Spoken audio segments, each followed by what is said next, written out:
পূর্বাচলে stadium নির্মাণের চেয়ে বর্তমান সময়ে মাঠ প্রস্তুতিতে গুরুত্ব দিচ্ছে বিসিবি। অগ্রাধিকার ভিত্তিতে সেখানে দুটি মাঠ তৈরির কথা জানিয়েছেন সভাপতি ফারুক আহমেদ।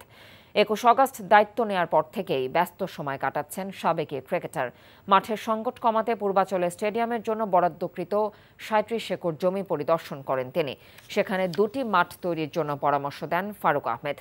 পরে গণমাধ্যমের মুখোমুখি হয়ে তিনি জানিয়েছেন, মাঠের নকশায় পরিবর্তন আনা হচ্ছে, সেই সাথে আভাস দিয়েছেন বদলে যেতে পারে শেখ হাসিনা আন্তর্জাতিক ক্রিকেট স্টেডিয়ামের প্রস্তাবিত নাম। এজন্য ক্রীড়া মন্ত্রণালয় ও ক্রিকেট বোর্ডের যৌথ সম্মতি প্রয়োজন বলেও জানিয়েছেন তিনি। আমরা দুইটা মাঠের এখানে প্রভিশন আছে, আপনি জানেন বড় একটা স্টেডিয়াম হওয়ার কথা ছিল। এই মুহূর্তে হয়তো এত বড় বাজেট আমরা এফোর্ড করতে পারবো না। সেই জন্য আমরা প্রথম একটা মাঠ দিয়ে শুরু করব, তারপরে পাশের মাঠটা চেষ্টা করবো আর কি।